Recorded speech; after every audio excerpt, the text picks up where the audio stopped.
Hickok 45 here with a modern sporting rifle. Yeah, if the year is about 1845 or something. This is the 1842, the Harper's Ferry. It was also made by Springfield, but this is a Harper's Ferry 1842, an original made in 1846. Okay, it's a smoothbore. It's 69 caliber, and I'm going to try to hit the gong with it. I have hit it, so I'm going to sling the first round at the gong. I think when I missed, I was holding too high because it has no rear sight. So I'm going to hold on the bottom, see what happens.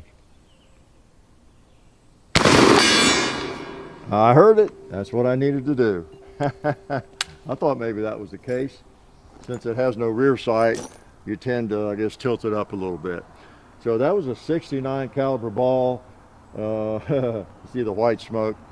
And with a charge of black powder behind it. And should I shoot again before I talk? That joke never gets old, does it? Yep, it's a single shot. You see Harper's Ferry now. The lock says 45, the barrel 46, and that's typical of these old rifles or muskets or rifles or rifle muskets. Because you know, this one might have been made, put together in the parts, you know, January of 46, 1846, and you know, the lock was dated from, you know, whatever. So it's original and it's nice. I think I've told you about it in the Sunday morning shoot around, and it was one that was kind of on my list to find a smoothbore and the configuration I wanted and price range and all that sort of thing, because I really have not had a smoothbore percussion, you know, historical piece. And I thought it'd be kind of fun to shoot one. Yeah, so I did. And the fact that you can hit the gong with it, now probably not every time, because it is a true smoothbore and you're shooting a round ball. So you're not shooting a rifled slug like you have with a shotgun. I don't know how much the rifling helps, but apparently it does with a shotgun. But this is just a ball, patched ball, and a perfectly smooth barrel. And, you know, it's... Now that's only 80 yards and it's a big target, but still I'm pleased that something, I can hit something with it. I actually hit a buffalo with it. I shouldn't tell you that because I probably won't today. But I'm going to load while I'm yakking, and I'll shoot some balls and I'll shoot some other configurations. Whereas the smoothbore, guess what? It's kind of a shotgun, isn't it? And I might just make it a shotgun. For me, this is more fun, this one, than like the Brown Bess. Because I have a hard time with that flintlock Brown Bess. I don't know if it's that particular one, my powder kicking up on me, or it's just in general. I'm not cut out for flintlocks. I don't know.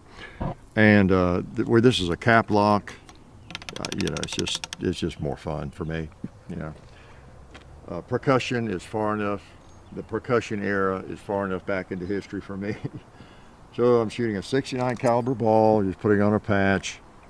Lubricated here with Wonder Lube, and this ball is 6.62. I think it's almost too small, but I don't think it matters a whole lot. You're not going to get pinpoint accuracy at 300 yards either way, but you know, it loads pretty nicely and it's a nice compromise. I'm experimenting with some other. That first ball I shot actually was a little bit bigger.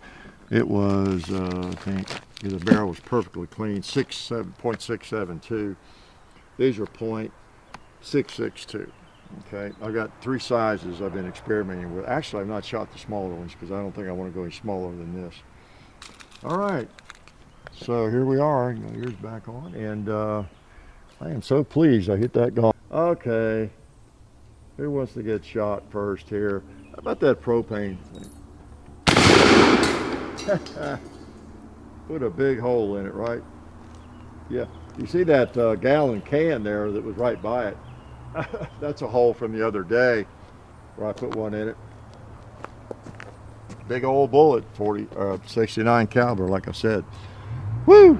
Makes a lot of smoke. And it's a hot, very hot day, rather humid. So this smoke is just going to linger, and we get to smell it for a long time, right? So anyway, Harper's Ferry, this is a little different. I'll try not to bore you with too much history, but I'll give you a little bit. We'll do a chapter 2. I've got some cartridges on order too, paper cartridges. In chapter 2, we'll do some of that and show you. I've shown you the cartridges before, but I've got some ordered for buck and ball, although we're going to shoot some buck and ball today, and that sort of thing. But I just wanted you to see what we're shooting, what we're loading today, and not hide it with paper, okay? So yeah, Harper's Ferry was one of the 2 key arsenals back in the day, you know, in 1800s, in Harper's Ferry, Virginia, then later West Virginia, because that little corner there split off and became West Virginia. So Harper's Ferry is there, but it was in Virginia. And it was, they didn't make as many firearms as the Springfield Armory for a variety of reasons. They had to contend with floods. They're right on the river, the confluence of the Potomac and the Shenandoah rivers there. And they experienced floods. And then when they started out, they weren't all that large, made a lot of guns. And, let's see, and that was in like around 1800, 1801 or 2 when they actually started manufacturing firearms there. Springfield Armory started a little bit before that, a few years before that. But then they were expanded, and they got up to like about 400 employees, and were making a lot of firearms, including these and others before this.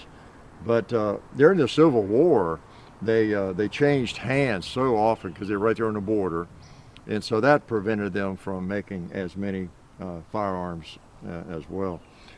It went back and forth, the Union, Confederate, that town and the arsenal and everything, I think 11 times I read.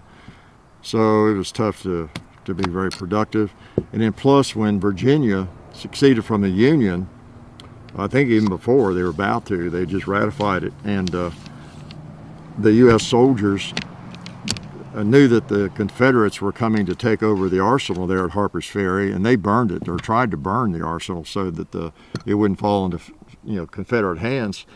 The townspeople put it out because a lot of them worked there, and it was kind of their livelihood. Anyway, they put the fire out for the most part. The Confederates came and they got most of the guns and the tooling and took it to Richmond, Virginia, or where is it, Lafayette, North Carolina or somewhere, and they set up again. And you've heard the Richmond rifles. Well, the Richmond rifle is basically this rifle, the 1855, I think, that they were making there at the time. And so it was made, and you might have seen it, and some of you know all about that. The Richmond rifles is kind of patterned after that because that's what they were making on that tooling. But anyway, a lot of history with Harper's Ferry. John Brown's raid, very interesting, just rich with all sorts of history. And generally a Harper's Ferry musket or rifle will command a little more money, a little more collectible because of the history there and the fact that they didn't make as many of them. Like this same rifle was made at Springfield Armory, and so was that one. And that one was made at Springfield, but few of them were made at Harper's Ferry. All right, it's watermelon time.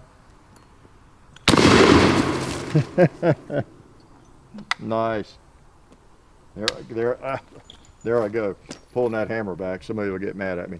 So I'll make sure I let it cool. I've got to where if I'm going to be shooting pretty fast, I'll go ahead. I've kind of given in, and I'll leave the hammer down on that cap. Like I said, I've been doing this for 50 years, and I've never had an ember in there. The guys I grew up with shooting black powder would always cock it and blow and make sure the embers got oxygen and would die out. But again, we weren't trying to see how many rounds we could fire, in a minute or 2 minutes. And I think that's where a lot of that comes into play with reenactors or whatever, where you shoot, load, shoot, load, shoot, load, shoot. And so anyway, with the military firearms, I've kind of gotten where I'm doing it that way more often, but I forget sometimes. So I'm still not sure which I prefer. I want those embers burned out, to tell you the truth. I don't want them in there. So another round that very effective load with the smoothbores was the buck and ball. So I thought I'd load that, kind of show you at least one of the ways to load it. I think there were different ways. But and also they had cartridges with already made up, and they just bit it off and put it in there. But what a buck and ball load it consisted of generally was, let me get the powder in, but it was a ball and, get this, buckshot. Yeah, buck and ball. Here's three. Those are 32 caliber each one. So they would load those 4 items in the barrel, okay, in a smoothbore. And that's one of the advantages of a smoothbore. And that was a very popular load in the Civil War. It was at the Irish Brigade was quite famous for being successful with that load, especially at Gettysburg, and essentially decimating, Pickett's charge. They were firing this rifle, 1842s, and with the buck and ball loads, and no rifling, not picking anybody off at 400 yards probably, right? But they're shooting that, and I've done some experimentation with it, and I'll tell you, at moderate ranges, in Civil War, the way they fought too, just a horde of people, and so somebody's going to get hit, even if it spreads erratically and all over the place. So let me show you what it involves. Now, since I'm going to put that in there, I need some kind of wad, and I've got some here. Let's use one of these. I don't know which is better, this nitro card or that. Either one would be fine. Let me try this. I haven't tried these. I knew when I got this, first thing I did was order some wads, and because I knew you had so many options. They're pretty flexible in what you can load in it. A smoothbore. It's a shotgun. Specifically, it's a 14 gauge. This is a 14 gauge shotgun. Okay, they're equivalent. So that's a nice thick card. I could have used that or both. So now I'm going to put the 3 little guys in there. The buck. I think they just kind of spread out because there's plenty of room for them to spread. Bang them up or anything. And with a cartridge, you'd have that already determined. Obviously, in the field, you wouldn't do this. And then I just put a patch on the ball. I guess I could throw it down there and put a over card wad on it. I don't know. Or I wouldn't need that, I guess, as long as the ball was tight. But these are just hold it down in there. Okay, so now you see what I've got. I've got those 3 pieces of buck that are 32 caliber, and then I've got this 69 caliber ball on top of it. All right, now I did some research, I did some reading on this. I found some, at least 1 or 2 places where they were putting the buckshot on top of the ball, and I just don't see how that would give you any kind of normal spread. Seemed like it'd just go crazy. But anyway, let's try this on the tombstone there. Boom. Oh, wow. Woo. I think it all hit. Yeah, I think I see the ball and the 3, at least 2 of them.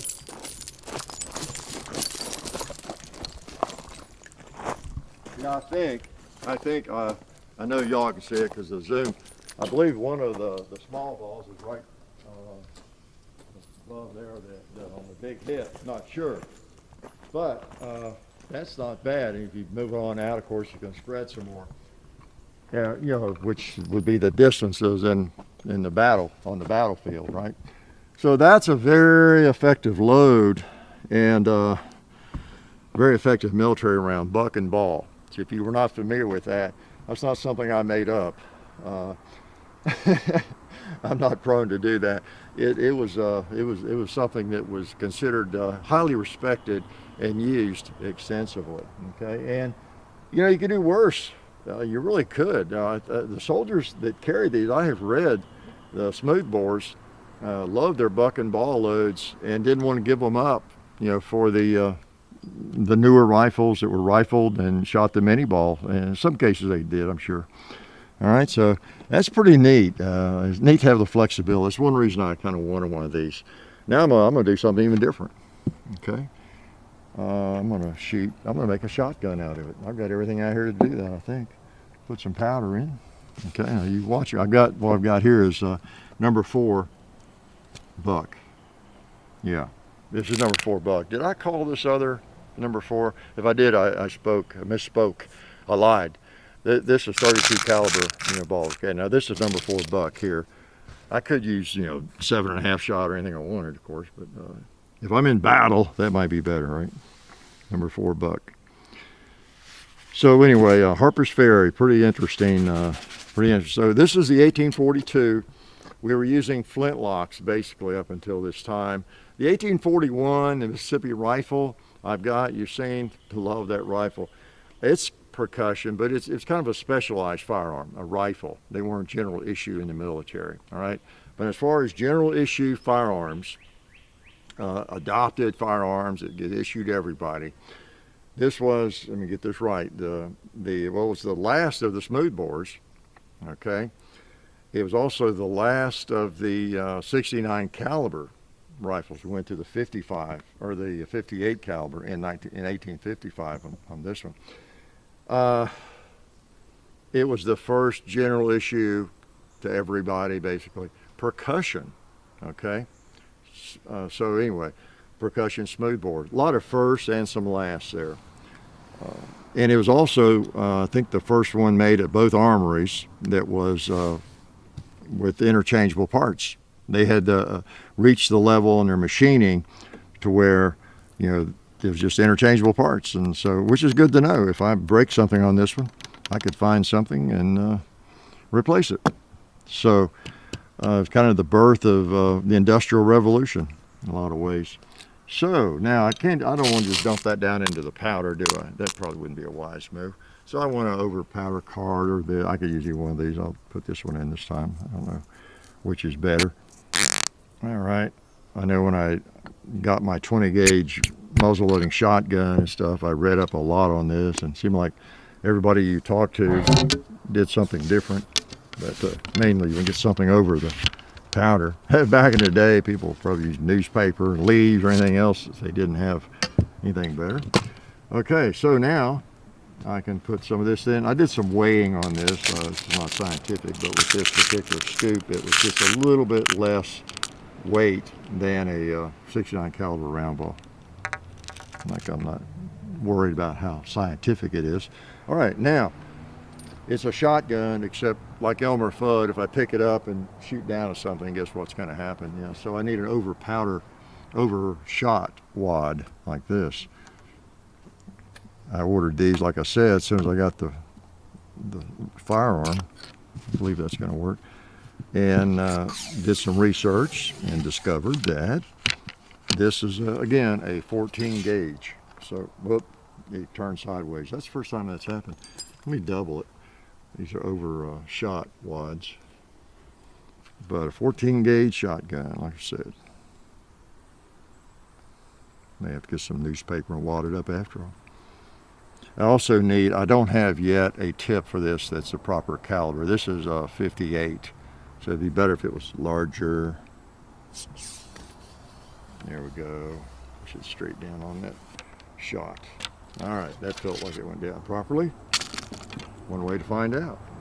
See if Elmer Fudd's going to dump out his shot. No, it's held in there by the overshot wad. Now let's put on this and fire this thing.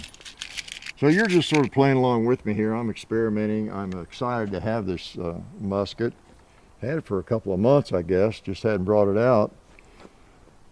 So we have a shotgun, and I think the old cowboy needs to get hit with a shotgun. 14 gauge, don't you? He got hit. Look at that. Number 4 buck. Not a bad pattern. Yeah, not a bad pattern. So, did you get a good look? Yeah, I know you have. John's camera work. It's really a nice shape, and wow. I always talk about not looking for museum pieces, but it's almost to that level. And I promise you, I'll take good care of it. I will clean it up, and it'll look like new, and we'll cherish it. So, I really do encourage you, I'll shoot a couple more, I really do encourage you to do some research. If you have any interest in history at all,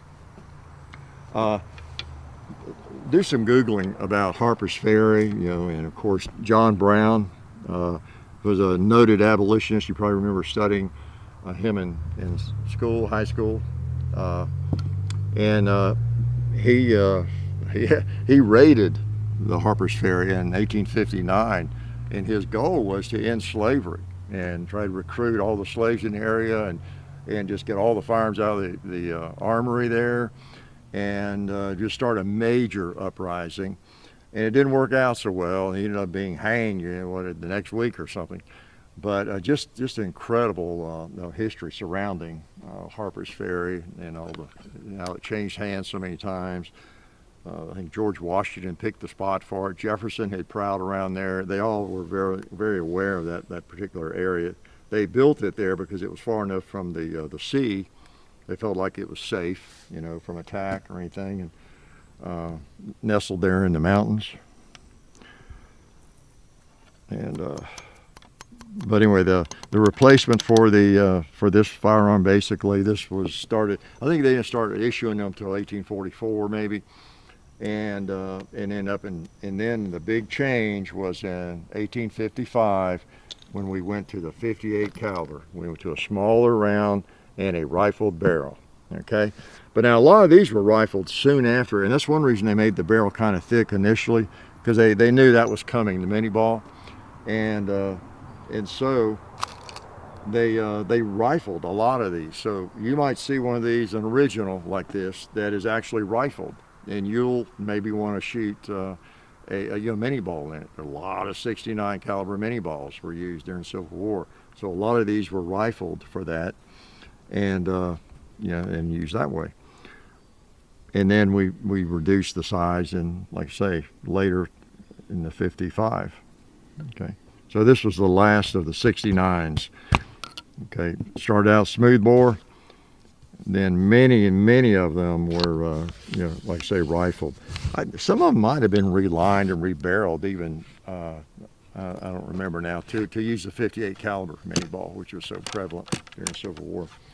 But then again, I mean, this wasn't like you were unarmed. If you got stuck with one of these in the Civil War, which was 61 through 65, just because those were available in the 1861 Springfield, the Enfields and all that, you were not unarmed. As you can see, okay?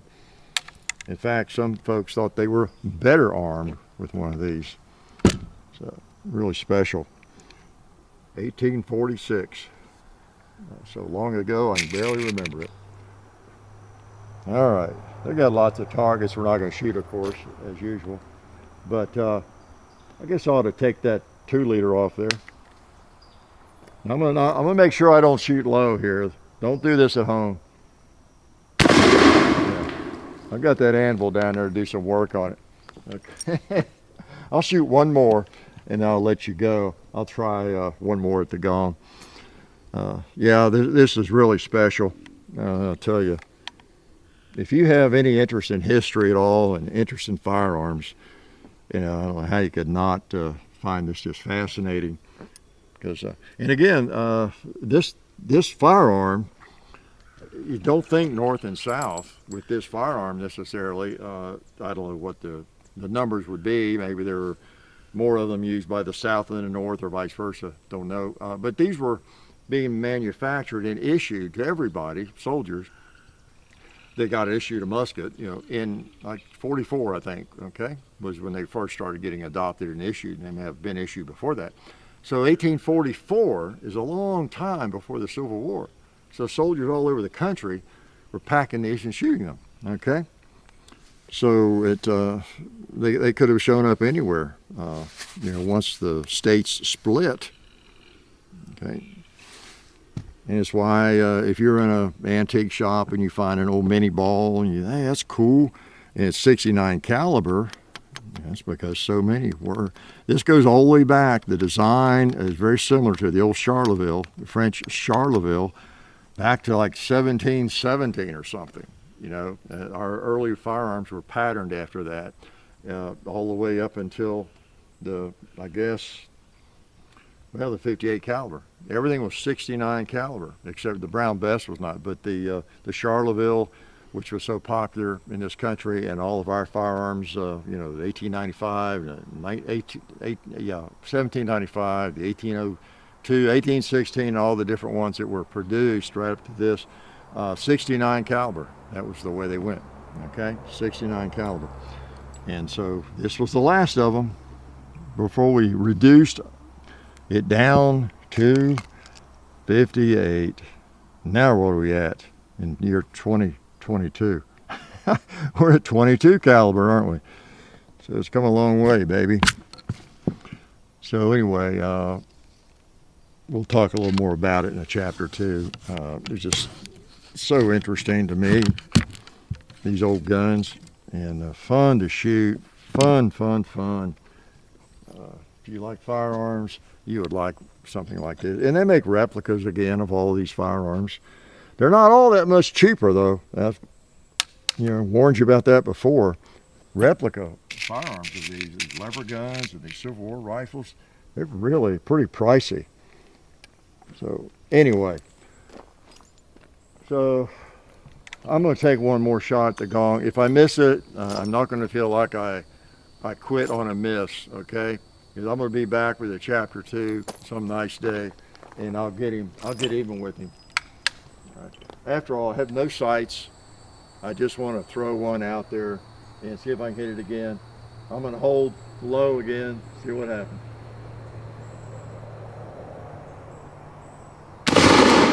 All right, that's okay. I'll look at the video and get a good idea of actually where I was hitting too. I think I might have held too low on that one, and maybe through the smoke I can see that. So anyway, Harper's Ferry, it will clean up like, not like new, but like it was before I started shooting. And I will take good care of it. I put lots of ballistol in it already. And whenever you're out with black powder, you got I have to have that handy and keep it preserved and moisten the bore and everything between adventures with it. I was shooting it earlier today, this morning, in fact. So I've probably told you enough to bore you about it. The last 69 caliber, basically the last smoothbore at our military, standard issue, and before we moved into the 58 caliber world. So pretty cool for a smoothbore. I like it. Life is good. Oh yeah, that's better. This is a great gun for defense. Oh hey, didn't see you guys there. While I've got you here, I want to remind you of our friends over at Talon Grips and Ballistol. Talon Grips makes grips, can you believe it, for all different types of firearms. You can get rough texture or more of a rubberized texture. It just sticks right on there. Really affordable, really cool option to improve the grip for your handguns or rifles. So please check them out at talongungrips.com. You'll be glad you did. And also Ballistol. Dad has been using Ballistol for many years. It's a cleaner and a lubricant, and it's non-toxic. It works really great, and we're happy to have them on board since it's been a part of our shooting endeavor for a very long time. So go to ballistol.com, talongungrips.com.